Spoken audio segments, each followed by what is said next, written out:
välittömästi kyynärpää ylös taakse. Valmius on palloa vastaan. Noin. Hoppa. Mitä nopeampaa sen parempi.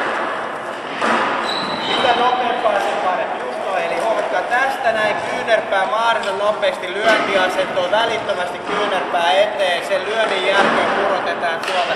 Niin se elää koko aika se käsi. Ja siinä me vaatii ihan älyttömästi, on se käsi tuolilla vai on se täällä tai vastakkaisen puolelle. Tähän lähtee liikkeelle tää tuoli ihan 100 varmaan. Joten koitetaan pitää se mahdollisimman nopeana käden. Silti me joudutaan niinku haastamaan keskivartalon voimaa, että se on täältä näin mahdollisimman nopeasti lyötyy tänne taakse. Pysty etu, kämmen takaa.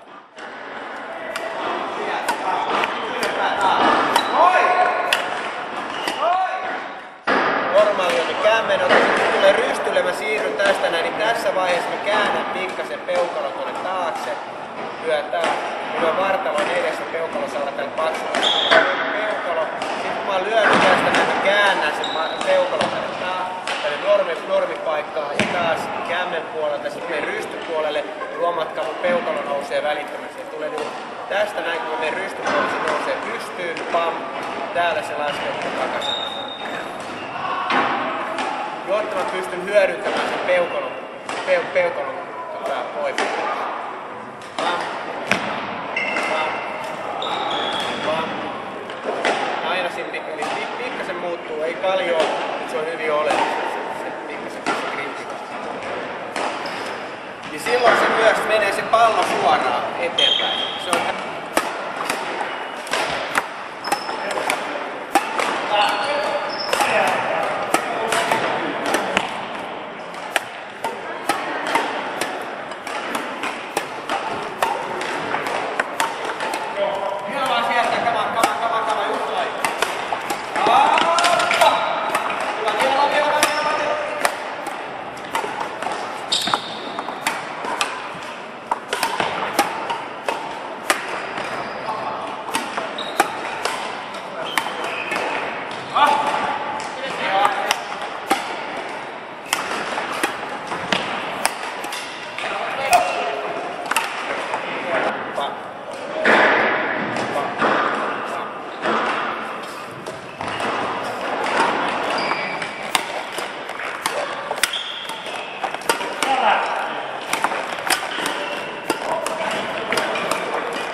pitäisi vaan kaavaa ylöspäin ja nyt tää vähän helpottaa.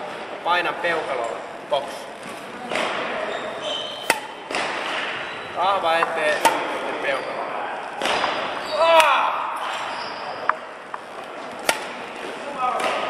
Nyt meillä puolella.